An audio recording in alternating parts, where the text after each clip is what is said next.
Today we have one more young person in the Voice of the Young series. Hello everyone, it's good to be with you again. Today we have Harshita Goel. She has a BA in Economics from Delhi University. I want to mention two things about her. She's one of the few college students who actually read my book and wrote a comment on it. And now that she has graduated, she has given rise to a small company. She's an entrepreneurial type. So let's hear from her. Over to you, Harshita. Good evening, sir. So, hi to everyone who has tuned in to watch the Vidped session. So, I'm Harshita Goel and have done graduation in economics from Delhi University. I have a keen interest in fine arts like Zentangle art, mandala art, and stippling art, which has prompted me to start my own business named the Art Horizons, in which I sell customized handmade artworks, which can be used for decoration and gifting purposes. If I would like to talk about how I spend my time, I like to spend my time by engaging myself by listening music, cooking, and reading various articles on diverse topics. Sir, I would like to mention one thing is that I have read your book, India's Path to Prosperity, 2022 to 2047. And one thing I really liked about it was the importance of being neutral in our opinions. I think that after listening to various viewpoints, we have the choice to form our own opinion. And this was reflected in the policies which you suggested for India in order to achieve growth till 2047. Okay, good. Let's hear more about you, less about me. Sure, sir.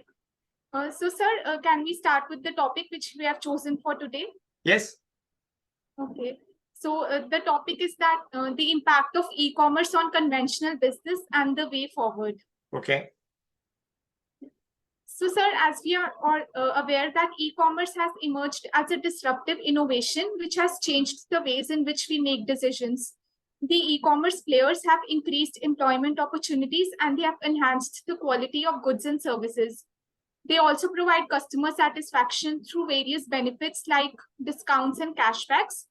However, there is one other important sector of the economy, which is the conventional business sector. It has also played significant roles for meeting consumer requirements, but it has been greatly impacted by the performance of e-commerce players.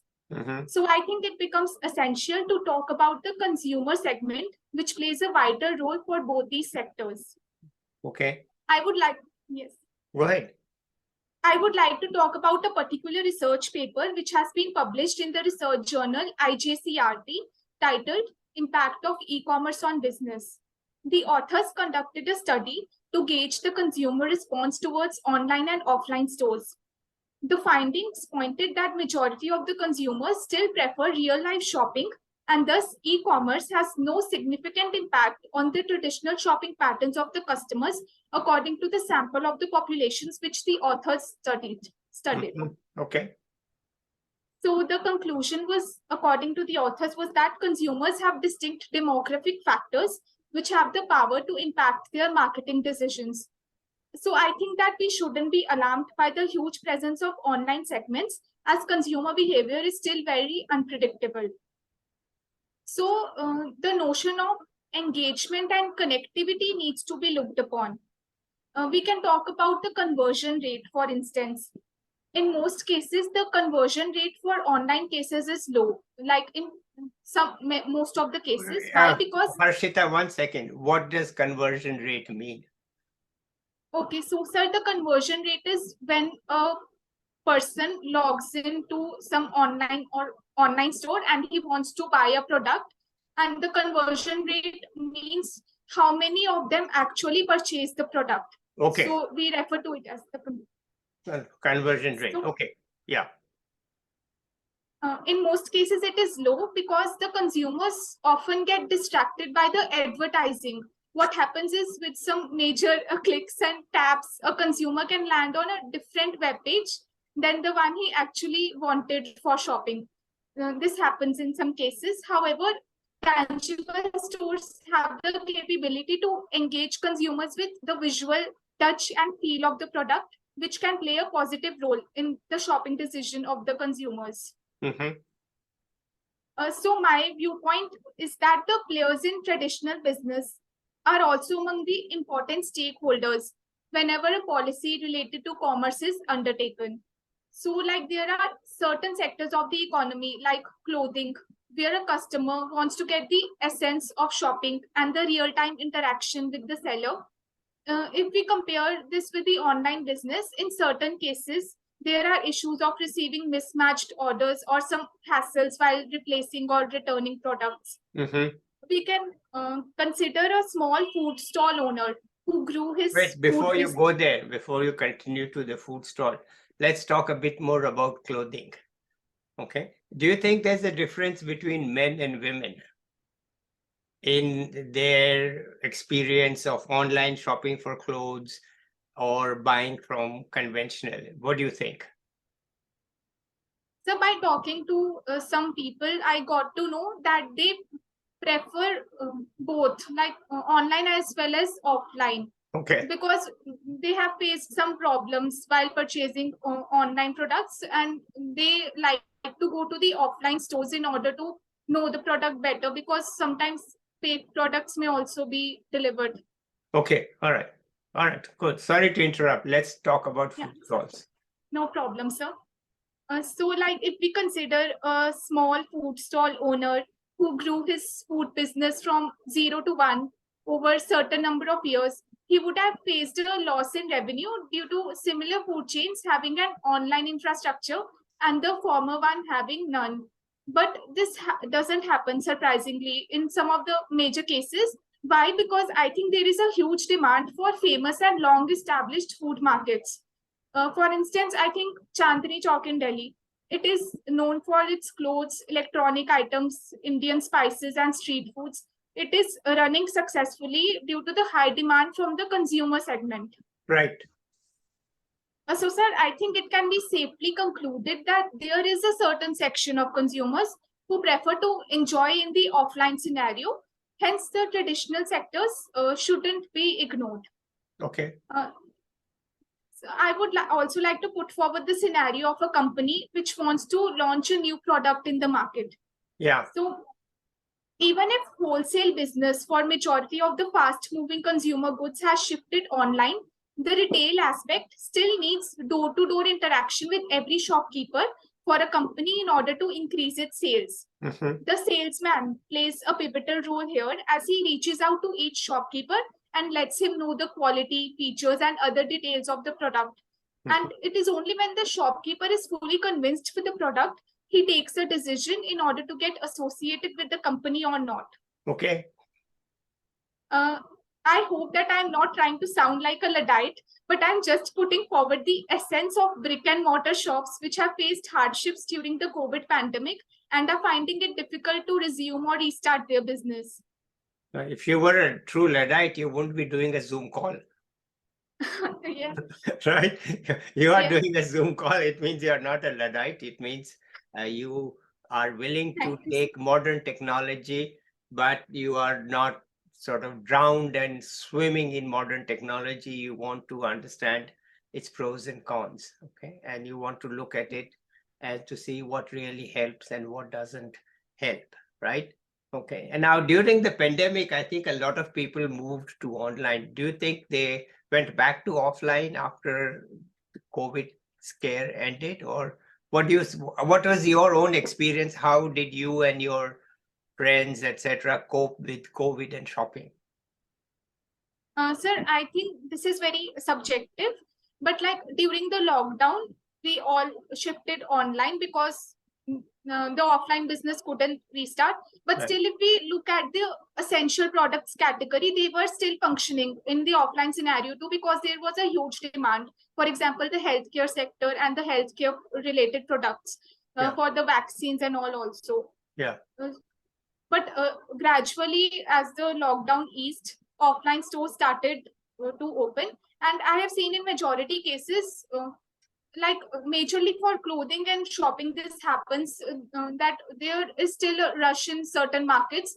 Consumers don't like to just buy a product from the online site because of some problems which they face, or they like to purchase it in the offline scenario by trying the products through. I So, sir, understand. this is I understand. Yeah, the physical touch and feel, the whole experience. Looking at a screen is different from looking at the cloth itself, right? yes, sir. The color also differs. Yeah, it differs. I have serious experience with it. Since I'm colorblind and I go with my wife, it's a real problem. Color. I say, what is this? I don't know. Anyway, let's hear from you. Any other thoughts that you have? Any other thing you are ready to talk about? Yes, sir. I would like to relate this with my personal experience. Sure. Sir, since I've started running a niche art and decoration business, I find it very convenient to use platforms like Instagram and Pinterest for marketing. But I think there are many people who won't be having the access to see my products online. Hence, it would be essential for me to organize and participate in offline exhibitions so that I can reach out to them by interacting with them and letting them know the details of my product. They would be able to make their decision for purchasing the product. Also, I can take up their suggestions and reviews, which would help me to improve upon the quality of my work. Okay. Now, let me ask you a surprise question. Can you show us any of your products? Yes, sir, sure. Is it right Just there, or should I pause the recording while you bring it? Sir, if you could pause it, I'll bring it. Yeah, hang on for a second. Okay. I'm pausing the recording so she can bring us. I want people to see what you are doing. Okay, so I'll pause it and then we'll resume it when she comes back. Okay, we have restarted and Harshita is ready to show us what she's been making. Let's see it. Yes, sir. So this is one mandala art piece. It comprises of various colors as they signify the beauty of colors. And there are various geometrical patterns. It has been believed that they increase the concentration power of viewers as they watch these patterns. So this is the one, and there's one more I've made in black and white. This. Okay, and what's this? This is the portrait of Radha Krishnan. Mhm. And this is also, this has been made geometrically, and this can be used for home decoration purposes. And what is it made of? Let's see it. What is it made of? How do you make it? So, sir, there are some products like fine liners, and there are some black pens which with different pointed tips, which are used to make these patterns and all, which with detailings. You can make it as detailed as you want. It gives a more beautiful look. Okay, so you had a hobby of this and then you turned it into a business, or what is it? Yes, sir. I want to spend some time in this business of fine arts as of now. But you must have always had a hobby of this, right? Yes, sir. I had a hobby since childhood in art and craft. Okay, so economics was just something to study, but this is where your heart is. No, sir. Actually, I was interested in economics too, but just for now, I think I want to know what it feels to be in business. Then I can make a decision after that. Okay, wonderful. It's a great thing to have two options to see what you really want to do, and I hope you succeed in both. Thanks. Why one? I hope you succeed in both. I succeed in always. And what are any final thoughts you have before we close it? So, sir, I think I'm quite young to suggest policies for the way forward, but some suggestions is that whenever a new product is launched, I think the stockists play an important role in enhancing the wholesale and retail sales for the product. Gradually, the decision is made to transit to online if needed. So I think that the economic motive of welfare and distribution of goods and services by the regulators comes into play. So the policymakers should gather a holistic view of all stakeholders while framing policy, and so that there is a fair play between the online and offline stores. So according to me, the offline sellers who wish to transit to the online mode, but they don't have the requisite access, should be provided with the needed infrastructure. On the other hand, those who are in the offline business can try to reflect their own brand value through their goodwill and positive consumer feedback. Okay. Also, I read that the Department for Promotion of Industry and Internal Trade, also known as DPIIT, was planning to launch a trade policy for brick and mortar retailers to promote the ease of doing business in March 2023. I think this is a good move to bring the required synergy in both segments, but I think many other large-scale policies are also needed. Okay, that's great. I'm glad to know that young people have found a way to pursue their hobby and their profession both. Let's see which one wins. Maybe in a year or two, I'll be back with you and we'll see what has actually happened, what wins. But in the meantime, let's say bye to our viewers, and I'll be back next time with another young person who is equally interesting and hopefully has also read one of my books. Yes, sir. Thank you. Okay. Thank you to everyone who's watched. Okay, bye.